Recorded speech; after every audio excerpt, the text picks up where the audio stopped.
What's up, beautiful people? Today we're going to be checking out some updates from what has been going on in Haiti. It seems they're looking for extra hands, or at least the UN chief thinks Haiti needs extra hands. Basically, he said multinational force is needed in Haiti. So today we're going to be seeing how the situation is going and why they need extra hands. And also I got some updates this morning that there's a flood in Haiti and Dominican Republic. We're going to check that out in the next video, but let's get to this one. The UN chief, Antonio Guterres, says a multinational force, including police and military units, should be deployed to the Caribbean nation of Haiti to combat heavily armed gangs who've overpowered the police force.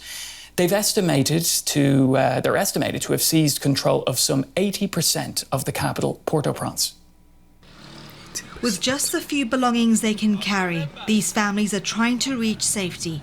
Gang violence in Haiti's capital is driving many out of their homes.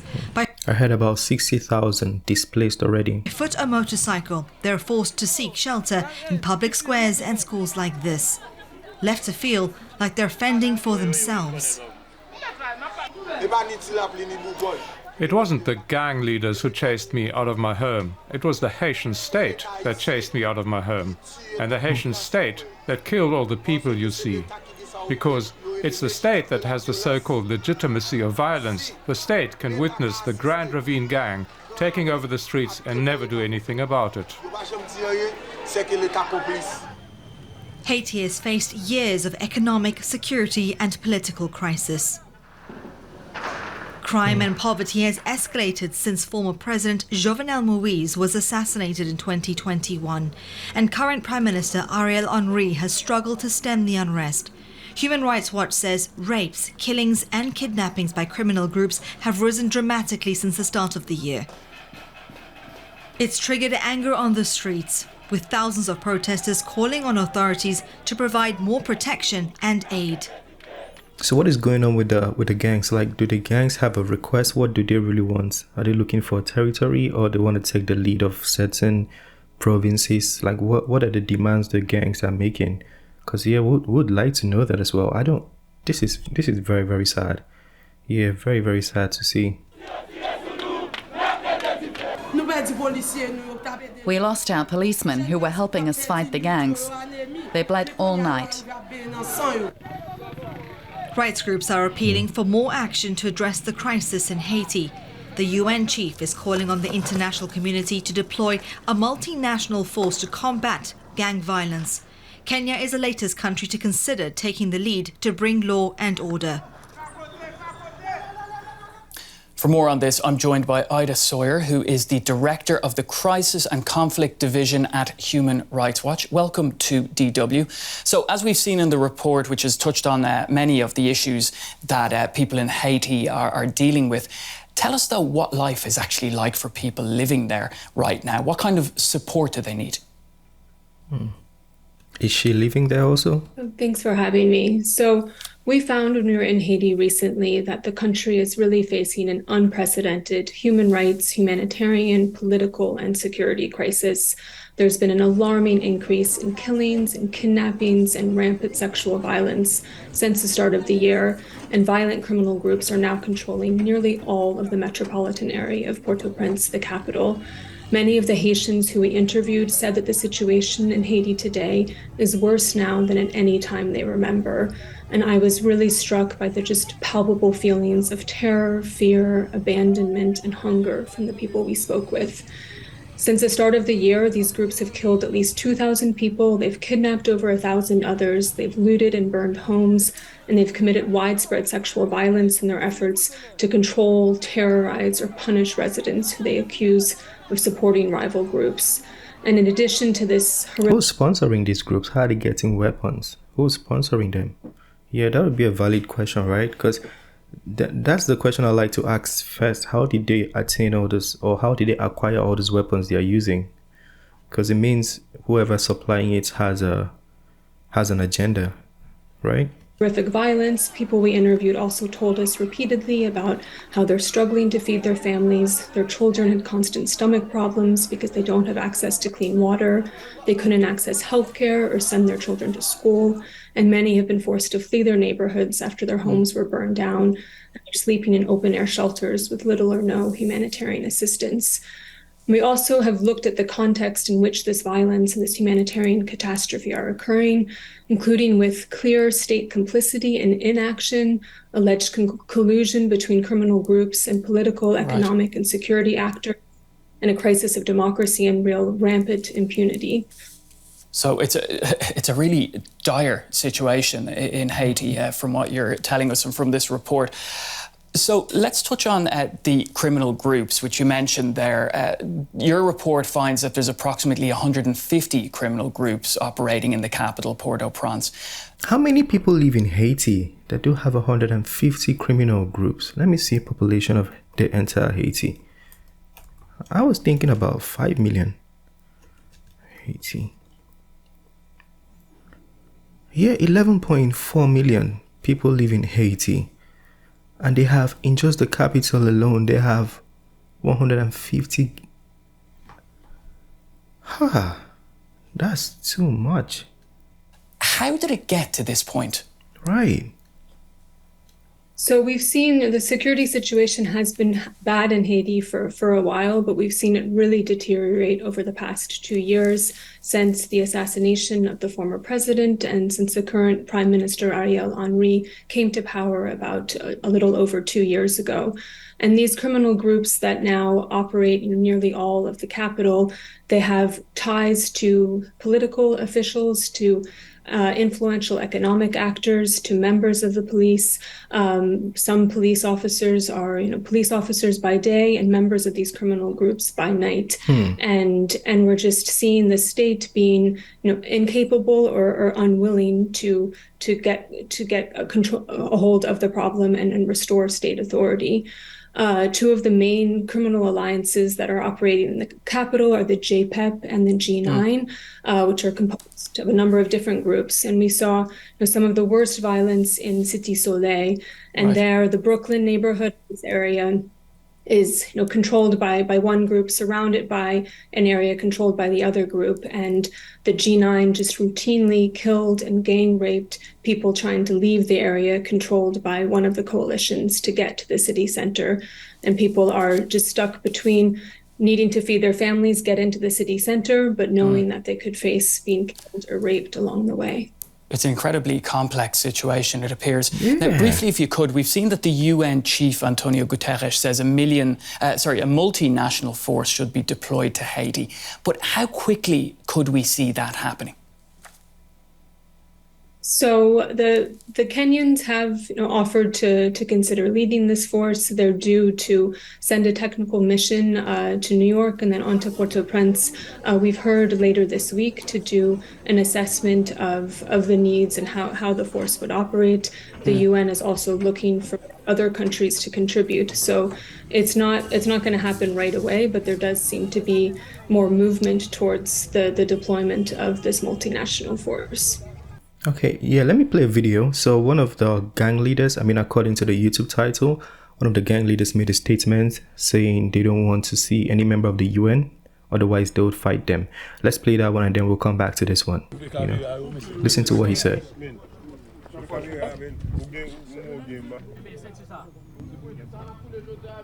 So they say Haiti's powerful gang leader, Jimmy Cherizier, hopefully I called it correctly, best known as Barbecue, has vowed to fight any international armed force deployed to the country.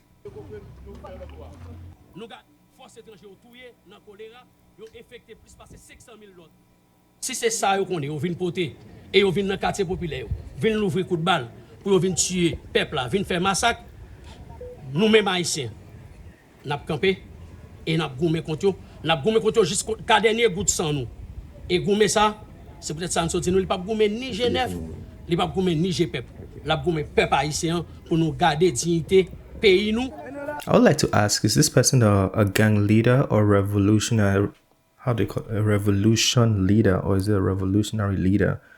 Is he? Because we've seen cases where somebody fights against Western societies exploiting their resources, when people stand up to fight, they are basically tagged as rebels and gang leaders. So is this the case here, or is this person really a gang leader? Please let me know what you think about that, because I'm not sure. I'm just bringing the content to you just so we can have a conversation about this one. Yeah, so that was his comment. I think we should finish it. He has more to say.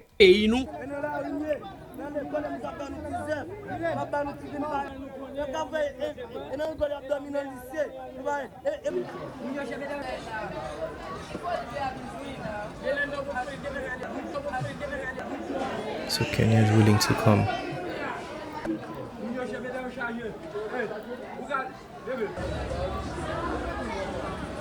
Look at all these people. See the lady. On a normal day, she would have been slain for the grams, but she's out here lying. Probably lost her house.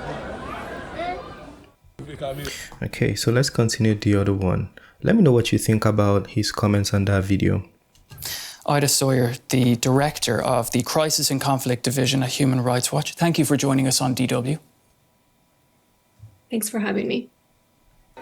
Brian Concannon is a human rights lawyer and the executive director of the Institute for Justice and Democracy in Haiti, and he joins us now from Boston, Massachusetts.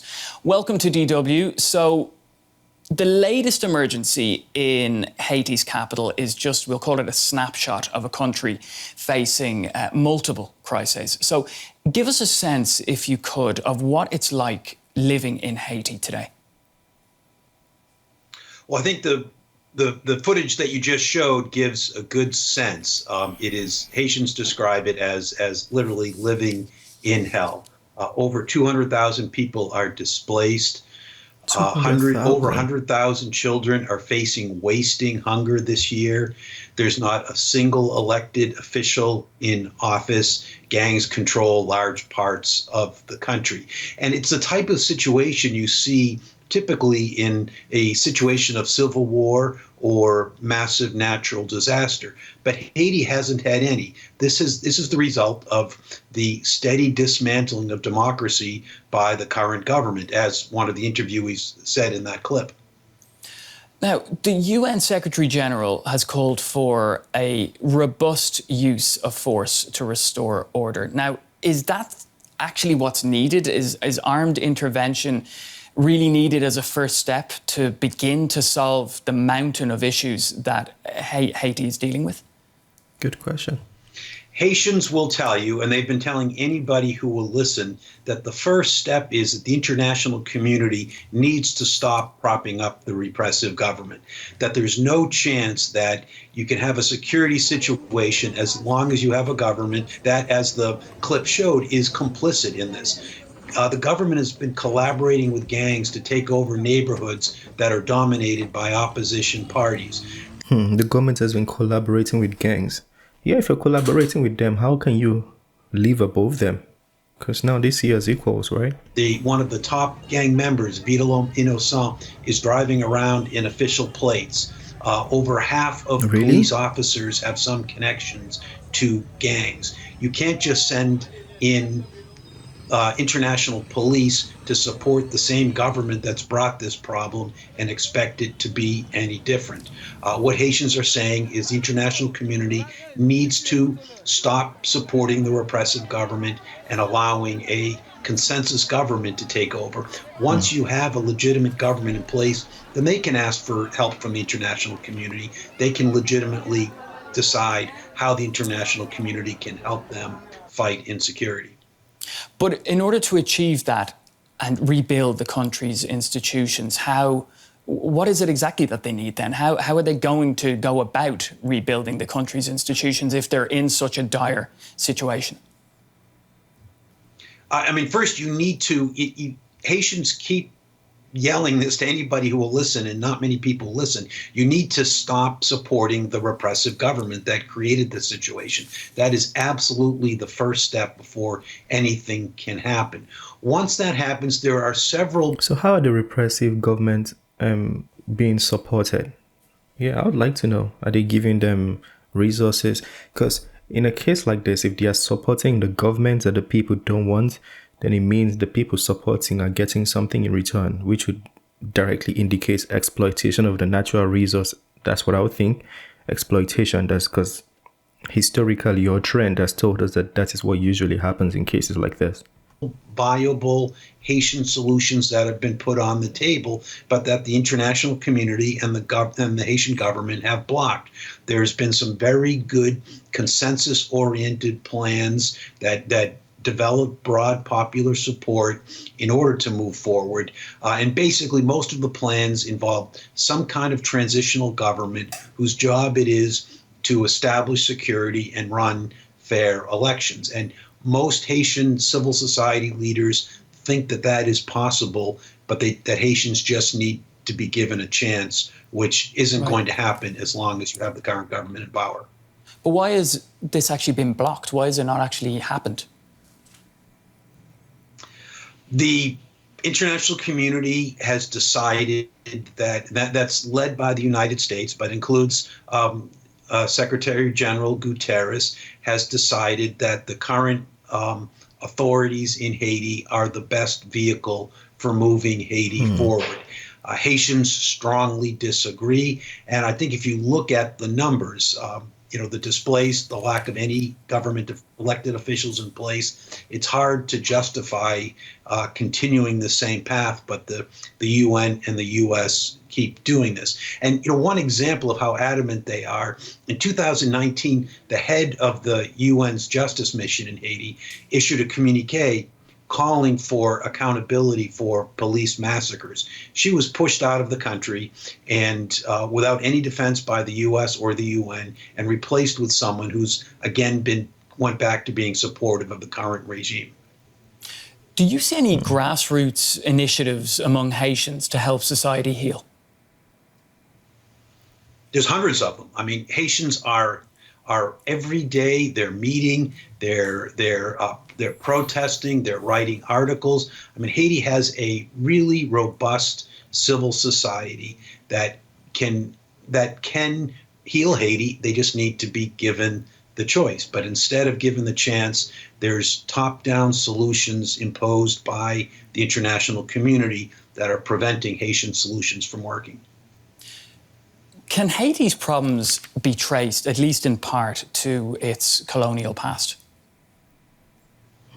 Certainly. Sure. He's asking, similar to what has been happening in the western part, the French colonies in Africa. I think that might be where that question is arising from. It could actually. Certainly. I mean, Haitians will, if you ask them to explain the current situation, they'll start back with slavery and independence in 1804. In 1804, the world, which was run by slave-owning countries, they did their best to make sure that Haiti would not work. No one would recognize Haiti. They slapped an embargo on the country, and they forced Haiti to pay a huge, crippling independence debt. Haitians say it's the exact same policy now, where the international community is imposing repressive governments and not allowing Haitians to create their own democracy and to succeed in the way that Haitians want to build their own country. How optimistic are you for Haiti and Haitians? I'm optimistic when I think of the Haitians that are fighting every day to bring democracy back and who are fighting for justice and taking enormous risks to do so. I'm pessimistic when I read Secretary General Guterres's letter that he talked about a broad range of options for the UN, but not one of them was the one that Haitians are asking for, which is to stop supporting the repressive government. Why is it that all these countries outside always want to tell the people inside how they should be living? Again, I'm going to bring the case of the French colonies in Africa. Niger Republic, the people, 73% supported the coup leaders, and then they mentioned, we want this. But other nations outside were like, no, we want to reinstate the president because that is democracy for you. We want the right thing for you, because that would assume you're saying the people don't know what is right for them. Yeah, I don't know why every other nation keeps... I don't want to particularly call names, but you guys know what I'm talking about. Very complex situation, that's for sure. Brian Concannon, Executive Director of the Institute for Justice and Democracy in Haiti. Thanks for joining us on The Day. Well, thank you for having me. Yeah, no, that's just very crazy and very, very sad. Let me see. In countries like this, I haven't checked just yet, but we're going to look together. But in nations like this, situations like this will come up mostly because the country has so many natural resources. And I'm very sure Haiti is going to be one of those nations with a lot of resources. But let's check. So you see. Yeah. So it says Haiti has oil and natural gas, gold, copper. Let's see all of the resources Haiti has. Natural gas, gold, copper, and concerns about impeding mining boom. Oh, let me see. But even those three we just called, that's even enough. They have things like agriculture, forestry, fishing, and all of those things included. So yeah, when you see a nation with resources like this, for some reason, magically, there's an eruption of war, crisis, something to disrupt while other people exploit. Now, in the same Haiti, there is, I wish I have that video to show. Let's see if we can find it. The same Haiti, there's a flood happening this morning. Yeah, no, like we really need to support Haiti. See, at least 42 people dead in Haiti flooding. We're not going to see the whole video of this one, but we're just going to check out a little bit. It's becoming rather increasingly clear in Haiti after a weekend of... Oh, this was about 2 months ago.